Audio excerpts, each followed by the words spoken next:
see. And did you notice any changes in tenant demand? Was there, I mean, Mm, yeah. yeah. So tell me a little bit about that.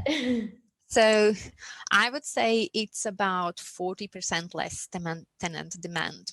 It's a big, big difference. Um, we have done extra resources in terms of finding tenants, which would be relocation companies,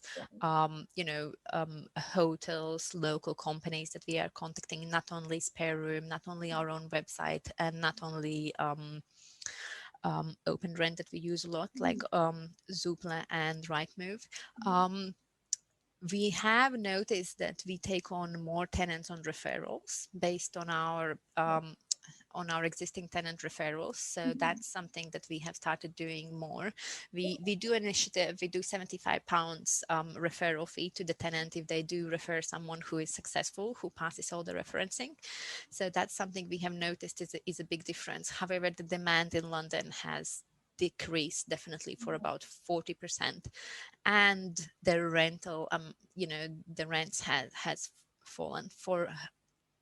For us, what we decided is that we actually going to reduce the rents 10% straight away when the tenant gives a notice, so that we can rent out that room and avoid those void periods, rather than keeping that rent as it is and Yeah, then reducing every week, reducing little by little. that's much So worse and it's a lot more stressful as well, to be honest. yeah, Yeah. exactly. So we decided about that 10% reduction on the rents pretty much straight away when any tenant gives us a notice and a property becomes available, and that's that avoiding that stress and those void periods. It's has helped as well. But it's decreased, and we've been very blessed because all of our landlords been very fortunate with having fairly low void periods, and they've been very understanding what's happening in the market, and that it's not much in my own power to rent those properties much faster and everything.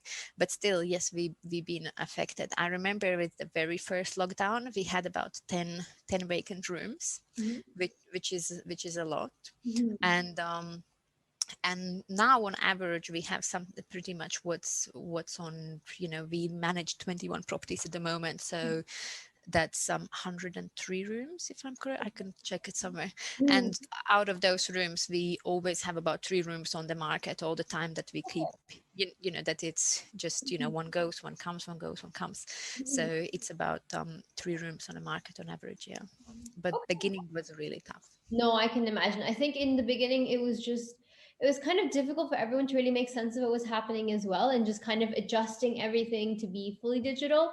Because we work with a lot of, corporate agencies and independent agencies as well. And though some have wanted to go digital or have planned to go digital, I don't think everyone is fully there for every single property. So kind of getting those videos made, getting proper photos, and just having that extra effort put in, it took a bit of time. But I mean, it's interesting to see how we come out of this. I think that, like you said, and I've heard this from other agents as well, that we've had people that are this whole digital side, or this video viewings and 3D tours and stuff like that, really helps save everyone's time, because you can weed out all of the time wasters and you no longer have to deal with that anymore. So it's really, really cool to see. um